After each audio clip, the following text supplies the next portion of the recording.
Muito bem, seja então muito bem-vindo e seja você muito bem-vinda a mais um episódio do Fincast. Eu sou o Thiago Feitosa e hoje eu estou aqui com o gigante André Massaro. É isso aí. Obrigado, irmão. Obrigado por você ter vindo. Eu que agradeço aí o convite e vamos em frente. Vamos tocar o barco. Bom, antes da gente começar, vou fazer um jabá inicial que eu faço sempre aqui.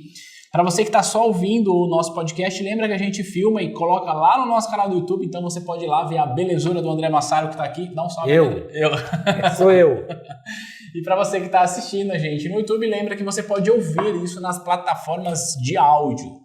Feito o jabá, vamos para a conversa? Vamos. Bom, seguinte, para quem não conhece o André Massaro, coisa que eu acho pouco provável, André Massaro é educador financeiro raiz, né? Não que eu esteja dizendo que os outros são Nutelas, mas assim, eu estou querendo dizer que você é educador financeiro de vanguarda, né? Quando isso aqui era tudo mato, você já estava explicando o que é renda fixa, o que é renda variável. Eu não sou assim da primeiríssima geração, né? Quer dizer, eu comecei na educação financeira ali por volta de 2008, 2009. Então assim, já tinha gente na minha frente, mas eu certamente sou mais antigo do que essa turma toda que entrou recentemente aí, que agora que a educação financeira virou uma espécie de modismo. Virou um novo coaching, né? Infelizmente, né? Quer dizer, é lamentável para quem está na área, mas algumas coisas assim andaram acontecendo recentemente no mundo da educação financeira que prejudicaram um pouco a credibilidade da atividade, né? Então aquela coisa assim, é uma atividade com pouca barreira de entrada, né? Quer dizer, na verdade, qualquer um pode virar educador financeiro e, de fato, muita gente está virando educador financeiro naquela linha de que para você ensinar outra pessoa, né? E isso é uma coisa que eu sei que bate fundo em nós que somos voltados para a área de educação. Existe uma tese que diz assim, que para você ensinar alguma coisa, você não precisa saber aquilo que você está ensinando. Basta você saber mais do que a pessoa que está aprendendo, né? Que é uma coisa assim que eu sou um tanto quanto cético com relação a isso. E muita gente na área de educação financeira está entrando nesse espírito. Então é aquela coisa assim, olha, eu comecei a investir há 1 ano. Então eu sei mais do que o cara que está investindo há 6 meses. Então eu estou em posição de poder ensinar alguma coisa para ele. Beleza, vai fundo, ensine, né? E azar de quem for atrás desse cara aí, mas tudo bem, né? Não, poxa, legal. Eu queria levar esse papo justamente para essa linha, para a gente fazer uma reflexão, porque assim, por um lado eu vejo que é bom ter mais gente falando de educação financeira, por outro lado, eu mesmo já vi muitas vezes alguns influenciadores aí, com o mais profundo respeito que eu tenho de ter, às vezes falando coisas e fala, cara, isso que esse cara tá falando não é o correto, ele tá expondo a audiência dele a um risco, eu não quero... Sim, tá induzindo o público a ele. E aí eu queria levar isso, mas antes, cara, eu preciso registrar um agradecimento que eu quero te fazer, eu já te fiz em outros momentos, lá em 2012, eu acho, 2013, quando eu tava ainda tateando este mercado, querendo decidir para que caminho eu ia seguir, você já era o André Massaro, ou seja, você já tinha grande relevância nesse mercado. A última vez que eu vi a certidão de nascimento, eu já era também, né? Eu digo, você já tinha relevância, enfim, já era conhecido, e aí eu pedi para você deu um tempo lá pra gente tomar um café. Você, não sei se você vai lembrar, mas gentilmente a gente foi tomar um café lá no Shopping Eldorado. E lá você me deu bons conselhos que eu segui e estamos aqui até agora. Então, obrigado por isso. Na época eu já vi potencial, né? E você sabe que eu não vejo potencial em muita gente. Pô, obrigado. Então, cara, como você é um cara de vanguarda e tá aqui hoje no T2, obrigado por ter vindo. Eu queria mesmo levar esse bate-papo nosso aqui para essa reflexão sobre esse momento que o mercado financeiro vem vivendo, a todo momento nasce novos influenciadores e aí uns fazem excelente trabalho e outros nem tanto, mas enfim, cada um que vai fazer o julgamento daquele que está fazendo. E a todo momento nasce o novo especialista que sabe ganhar dinheiro, que ganha 30% no ano no mercado de bull market. E aí, como é que você vê isso? Porque você já viveu outros ciclos de bolsa, outros ciclos de mercado. Isso em inglês eles têm um nome para isso, eles chamam de bull market genius. É o gênio do mercado em alta. Né? Então é aquele sujeito que ele, nesses períodos favoráveis, ele consegue ter um certo sucesso nos investimentos e ele se vê em posição de, então, ensinar para os outros. Tá?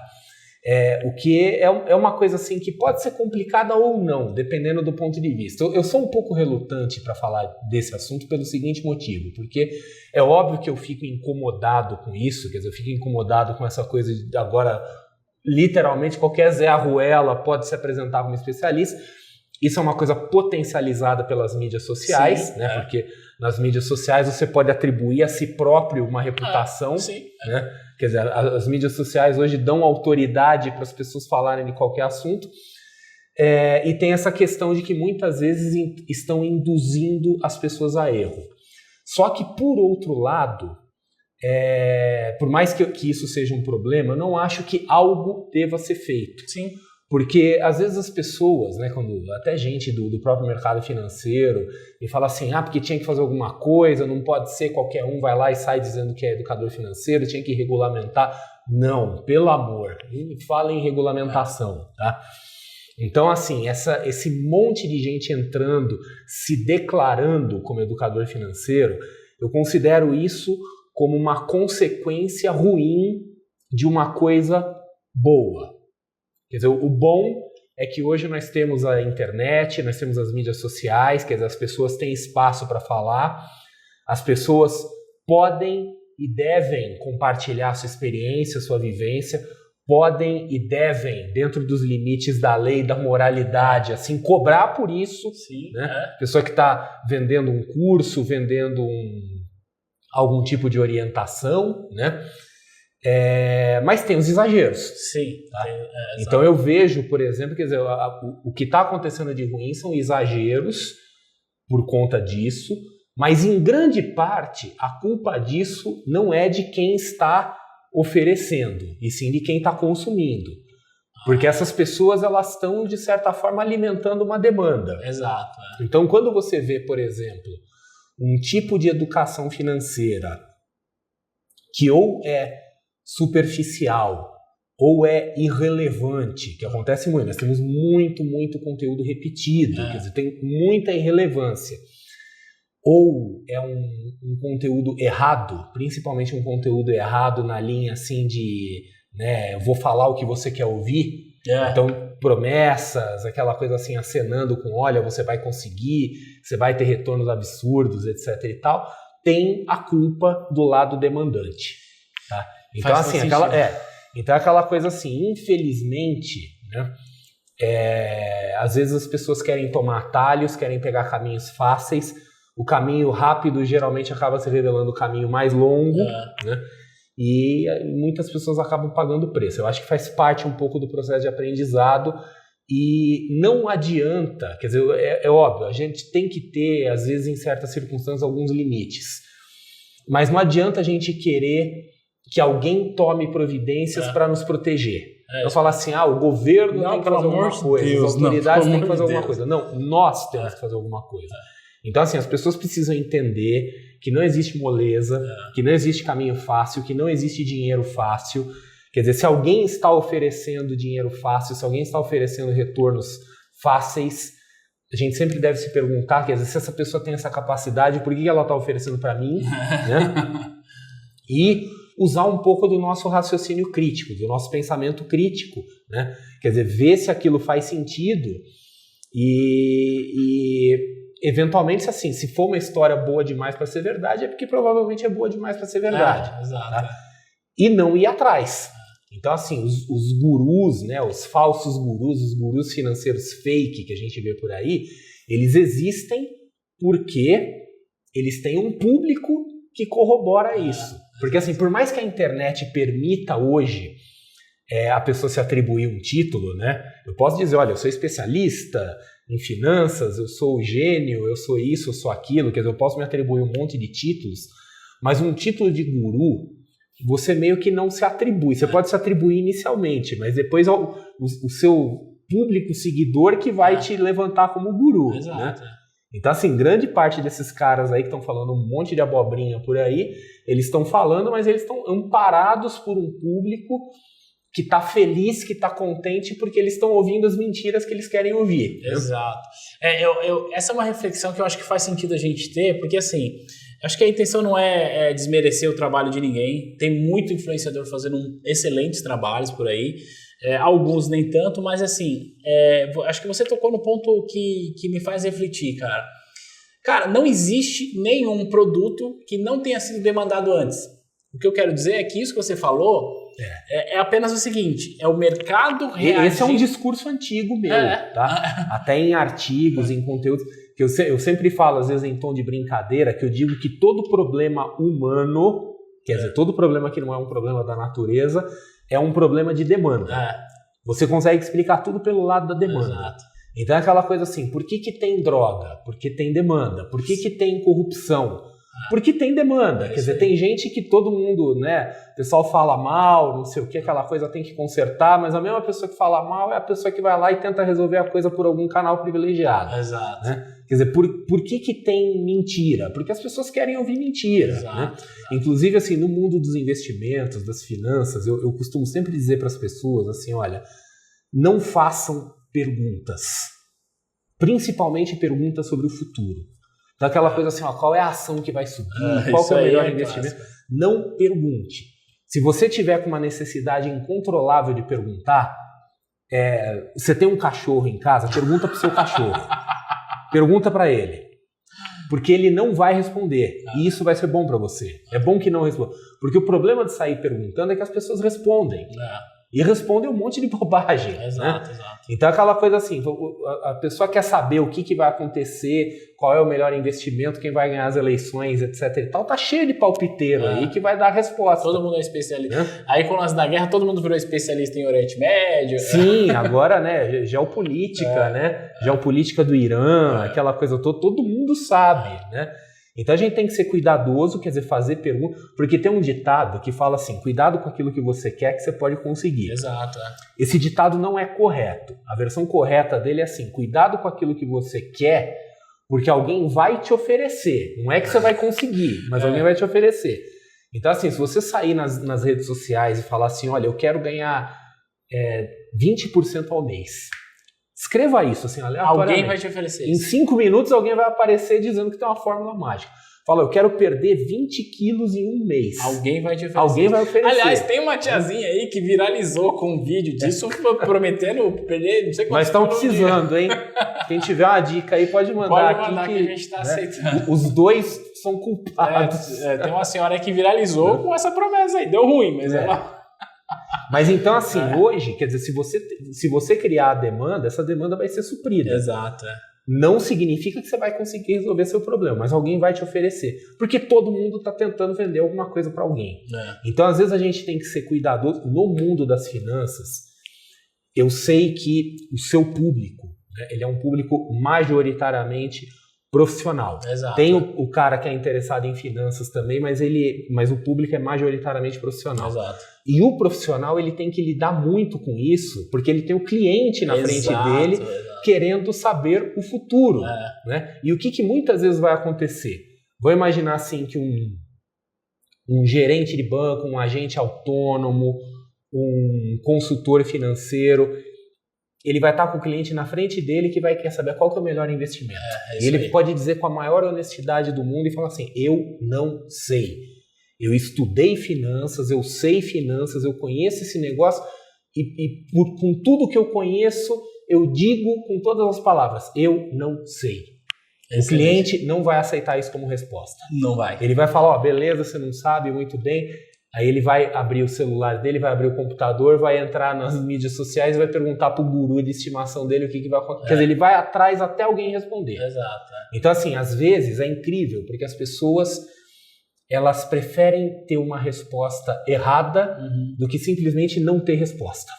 É verdade, faz todo sentido. Você tá me falando isso, me lembrando uma coisa que eu já falei, André, em um podcast, vou falar de novo.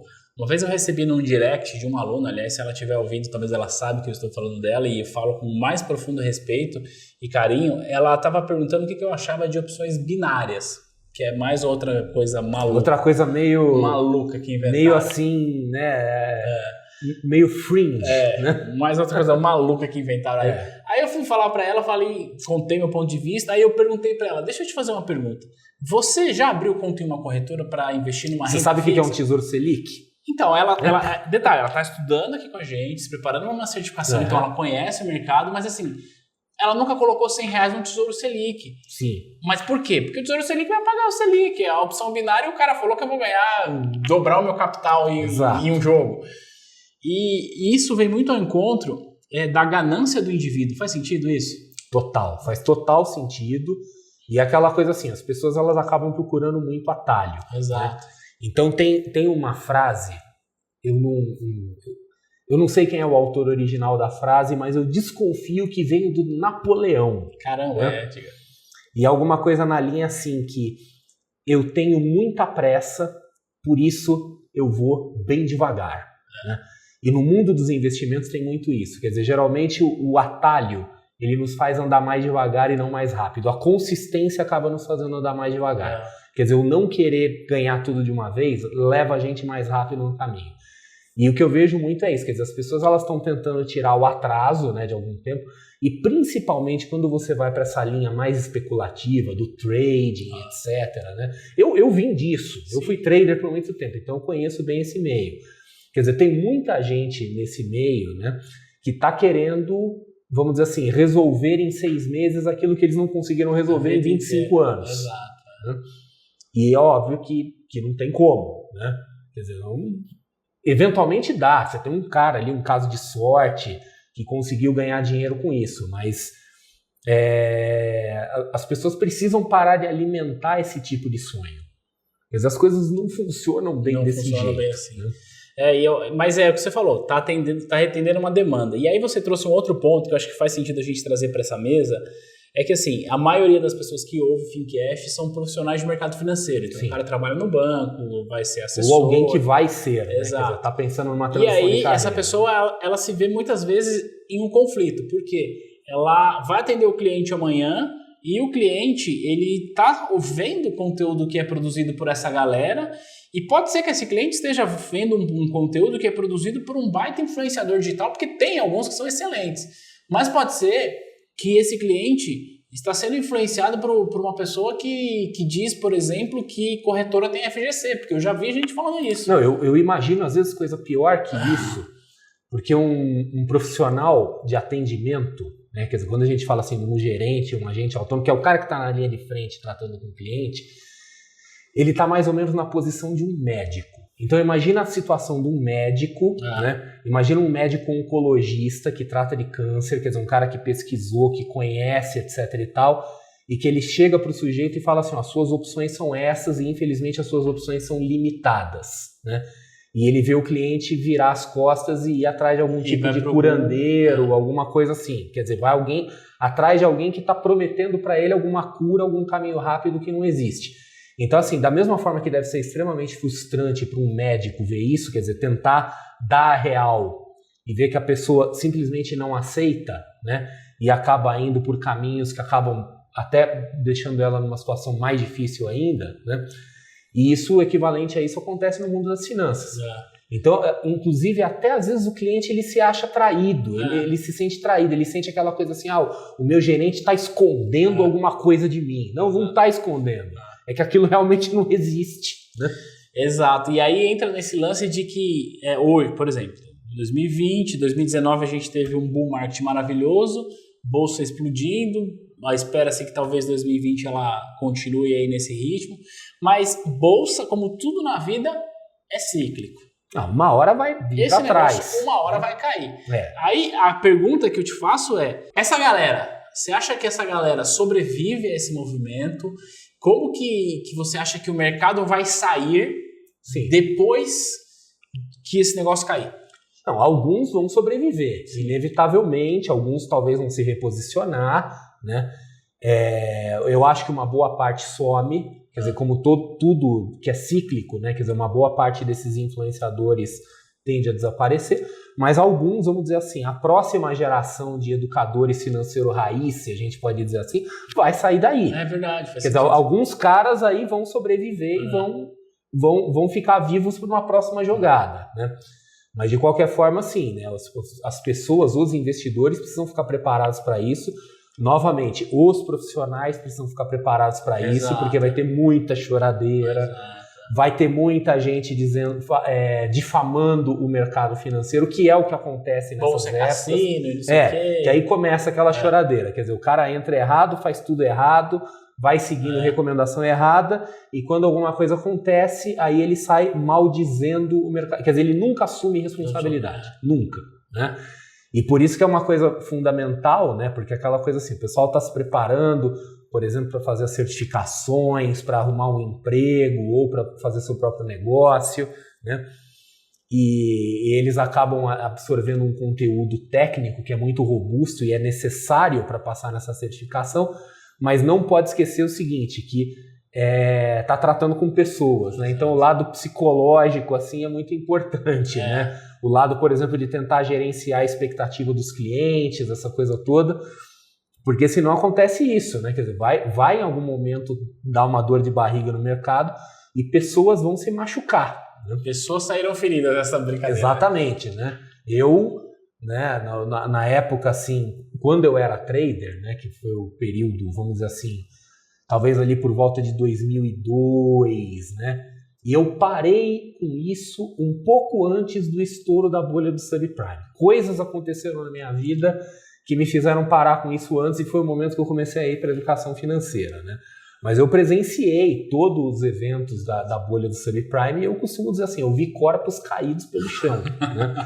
Então eu sei como é que esse negócio termina. Eu vi isso acontecer, quer dizer, numa época que ainda a internet não era tão presente e tal, mas você tinha os equivalentes aos influenciadores da época, né? Eu lembro, assim, todo final de semana tinha curso de análise técnica em algum hotel, qualquer coisa dessa, e eu sei como é que esse negócio acabou. Eu não tenho motivos para acreditar que o próximo ciclo vai ser muito diferente disso. Aliás, né, tem uma regra não escrita do mercado financeiro que diz que quando as pessoas começam a falar dessa vez é diferente, é porque a gente está próximo da beira do precipício, né? E aí penso eu, que a crise do subprime foi ruim, mas agora a gente tem, na hora que esse negócio começar a apontar para baixo, penso eu que isso deve ser potencializado, porque tem muito mais gente exposta, Sim. Tem muito mais gente falando sobre isso, e aí penso eu que isso deve ser pior do que já foi. No Brasil, talvez sim. Tá? Mundialmente, eu tenho uma certa dificuldade de enxergar isso. No Brasil, talvez sim, até porque assim, o Brasil não foi afetado pelo subprime, ele foi afetado assim por Foi uma marolinha ali. Não foi, afetou muito o mercado financeiro, mas não afetou o mercado real, até porque o modelo de financiamento imobiliário brasileiro é muito diferente do americano. Então nós nunca tivemos uma bolha imobiliária. Sim.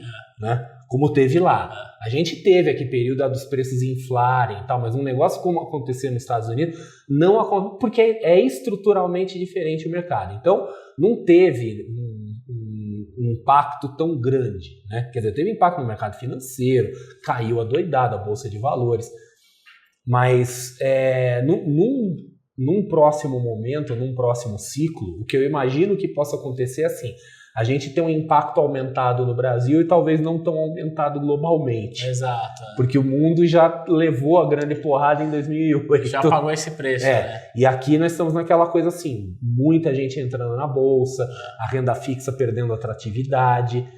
E tem uma historinha também que eu gosto de contar de vez em quando, que é assim, quando eu era criança, né? Às vezes eu viajava de carro com os meus pais e eu sempre olhava.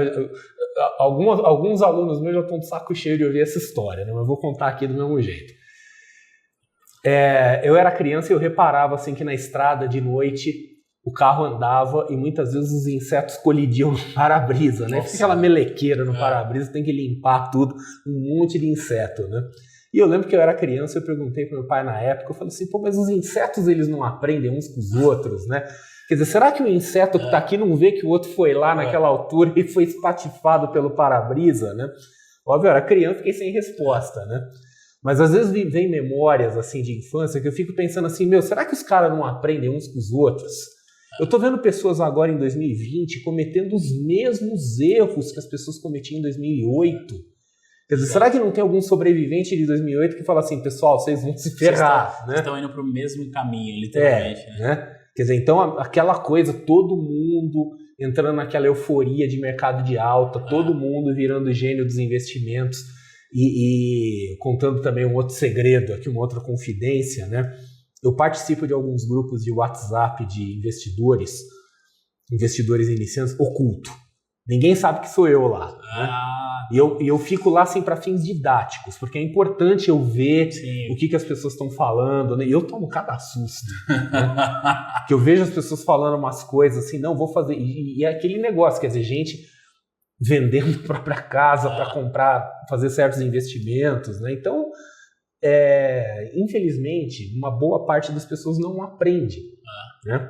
Elas estão cometendo erros que já foram cometidos no passado, nem sabem, quer dizer, não tem interesse, na verdade, em aprender com quem viu corpos caídos pelo chão, né?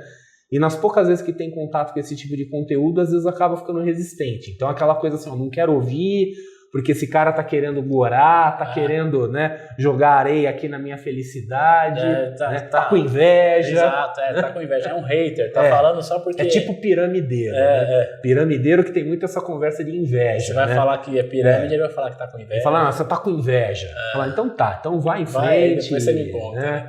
Aí, né... E olha que vai fundo. Hoje, no dia que a gente tá gravando, eu recebi uma mensagem de uma aluna, que aí, mais uma vez, obviamente a gente não identifica, mas eu falo com o mais profundo carinho, que ela disse o seguinte: olha, eu trabalho em um banco e eu consigo crédito consignado a 0,99. Você acha que vale a pena eu tomar esse empréstimo para investir na bolsa? Então, é óbvio que não. Você não faz nenhum sentido isso, mas assim, mais uma vez você percebe que até quem está estudando pode cair nessa falácia de achar que o mundo é esse conto de fadas. Isso é um viés cognitivo, Exato. Inclusive, que tem nome, chama contabilidade mental. Exato. Né? Inclusive, fazendo um jabá, no meu site tem um artigo explicando bem a contabilidade mental. Vai lá, meu nome, andremassaro.com.br, procura lá nos artigos, você vai ver. Legal, né? Vou deixar o link embaixo. Quem é profissional tem que conhecer esses Exato. viés cognitivos. Né? Então, assim, lamentavelmente, né?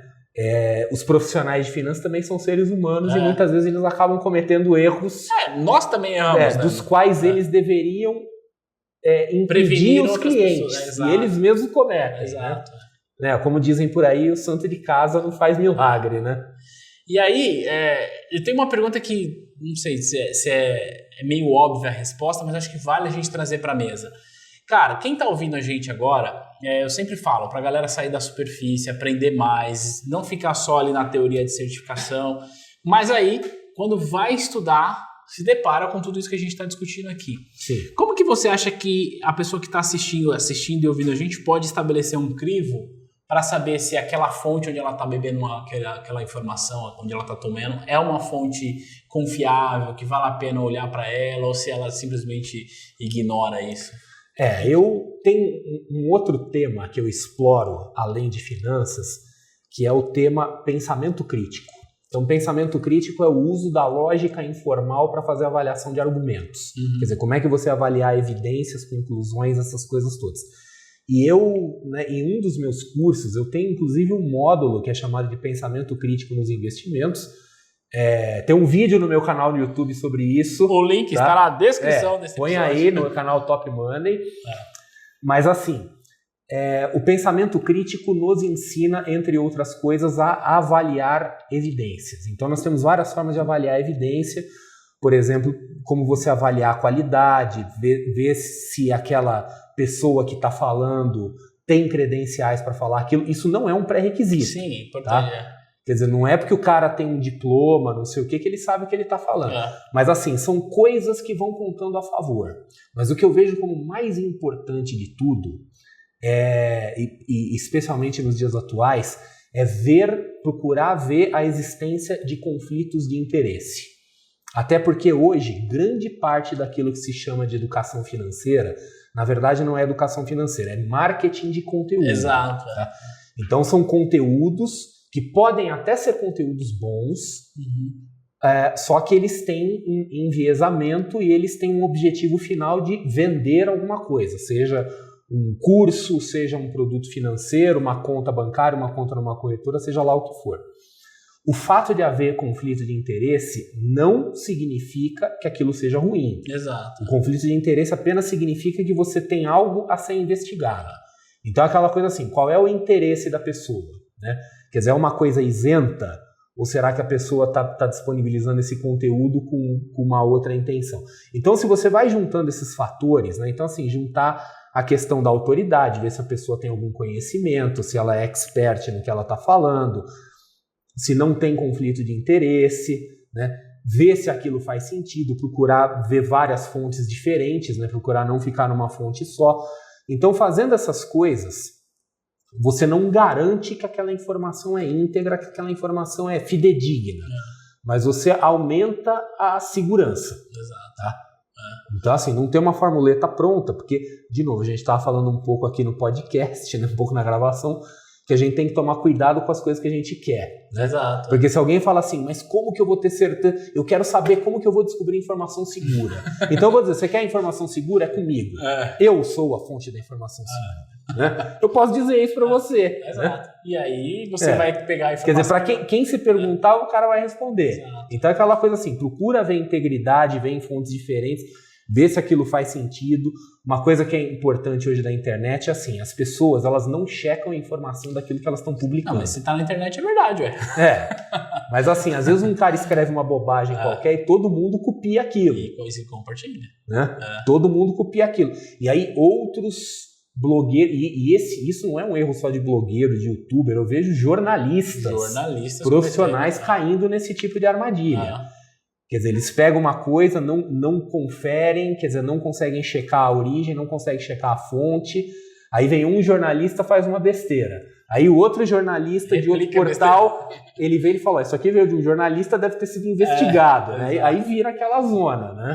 Aí chega no cúmulo do deputado que postou um vídeo de videogame dizendo que era o ataque. É o ataque, exatamente.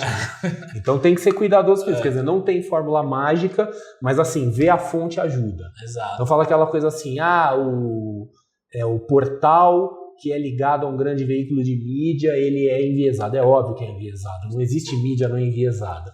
Mas provavelmente ele é menos enviesado do que um outro cara que, né, ou que não tem nenhum padrão jornalístico, e por aí vai. Né? O que por si só não é ruim dizer que é marketing de conteúdo, mas é importante você estar ciente disso. Você tem que saber. Você está consumindo marketing de conteúdo e que aquilo em algum momento vai conduzir você por uma oferta que você pode aceitar ou não também. Exato.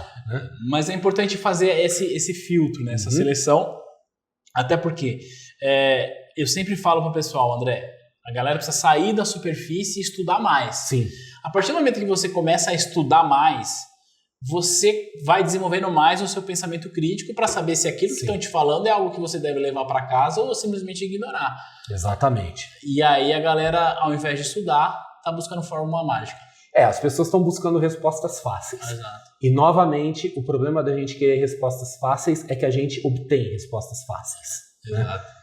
E as respostas fáceis usualmente são as respostas erradas, né? Cara, esse é um baita ensinamento que a gente deixa aqui pra galera e eu acabo aprendendo também bastante com isso, porque a gente tem que ter um crivo muito grande na hora de divulgar a informação. Sim, né? E principalmente, de novo, no caso do profissional, né? Principalmente aquela coisa, o profissional muitas vezes ele vai dar orientação para o cliente, ele pode acabar induzindo o cliente a erro. E se o cara não está bem preparado aqui, e aí eu falo por mim, pela T2, e claro, por outras escolas que fazem um trabalho de certificação, se o cara não está bem preparado, é aquele sujeito que, eu decorei o simulado, eu passei na prova, porque acontece. Sim. Só que, cara, esse é o cara que ele vai ter vida curta no mercado.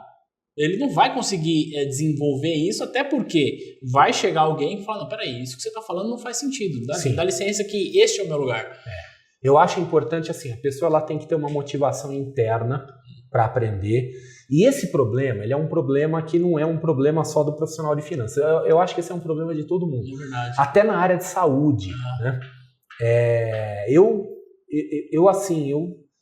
tô de saco cheio, por exemplo, de ir em médicos que parecem que o tempo congelou no momento que eles saíram da faculdade. Exato. Quer dizer, gente ainda falando de coisa que já é considerada obsoleta, né? Então, toda profissão tem isso. Quer dizer, o cara ele termina a formação básica dele e ele fala, cumpri minha obrigação daqui para frente, terminei os meus estudos. No caso de finanças é isso, passei na certificação, pronto, agora acabou. Então ele não se atualiza. Mas o que eu quero dizer assim, precisa ter a motivação interna e que se isso serve como motivação interna, né? Isso era até uma conversa que a gente estava tendo antes da gente começar a gravação, que é assim, grande parte das coisas importantes do mundo, as decisões importantes do mundo, passam pelo mercado financeiro de alguma forma. Exato. Então, A pessoa que entender finanças, a pessoa que se esforçar um pouco, não para saber decorar a lista dos produtos financeiros, mas para realmente entender a dinâmica, da onde o dinheiro vem, para onde o dinheiro vai, ela vai entender melhor o mundo. Exato. Tá? Então, assim, que isso sirva como uma motivação, que a pessoa vai viver melhor. Exato. Porque ela vai ter uma visão mais clara das coisas, ela vai conseguir enxergar um pouco o fluxo dos recursos e das informações. Pô, legal. Excelente dica. Eu acho que esse podcast tá incrível e tá com gosto de quero mais, mas vamos conduzi-lo para o final. É que se deixar eu vou falar. Não, até... eu também vou embora. Né? Pô, que legal, André. Mais uma vez, cara, obrigado por você ter vindo, por ter... eu que agradeço a oportunidade. Espero que o pessoal, né, consiga extrair alguma coisa dessa conversa informal aí, né? Tem muita coisa boa nesse podcast que dá pra gente aproveitar. Tô feliz e honrado com a tua participação aqui. Eu espero que você venha mais vezes. É só chamar. Como que a galera te acha nas redes sociais? Meu nome, tá? andremassaro.com.br o site, Instagram, Facebook, Twitter, pacote completo, YouTube, canal Top Money André Massaro. Legal. Tá? André Massaro é um grande literalmente, né? Mas é um... Mas eu sou inofensivo. Mas todos os influenciadores que você conhece hoje, certamente se inspiraram naquilo que você e outros fizeram na vanguarda. Então, você pode ter certeza criou disso, alguma coisa ali. Sim. Que o pessoal tá em cima disso. Você, né? Com outros nomes lá da vanguarda, fizeram o mercado do jeito que é hoje, apesar de a sua relevância hoje ser muito grande para quem é antigo, e a galera que tá chegando hoje, a gente olha assim... a molecada nova ainda não reconhece, né? Fala, quem é esse tio aí, né? Mas tio não vem não. É incontestável a relevância que você e outros nomes ainda têm pro mercado e continuará tendo. Meu irmão, obrigado. Valeu. Obrigado de novo pela oportunidade de falar aí com o seu público, falar com o pessoal.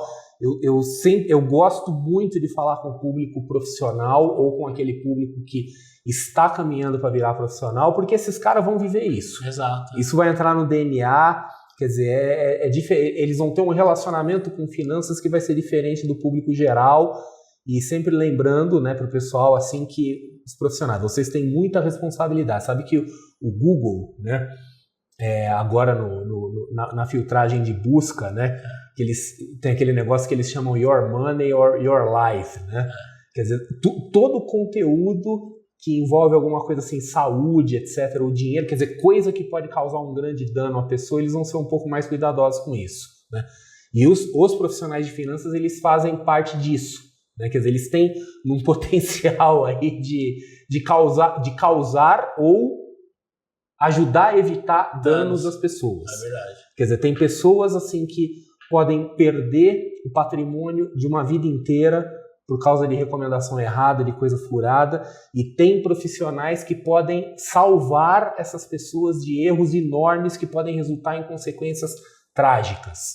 Então, assim, o cara tem um papel muito importante. Esse profissional, se ele entrar direito no mercado, se ele entrar com a mentalidade correta, se ele entrar ciente do papel, da responsabilidade dele, esse cara vai fazer diferença. Que legal. Baita ensinamento. E você que está ouvindo a gente, por favor, esteja do lado de quem previne danos e não cause danos. É isso aí.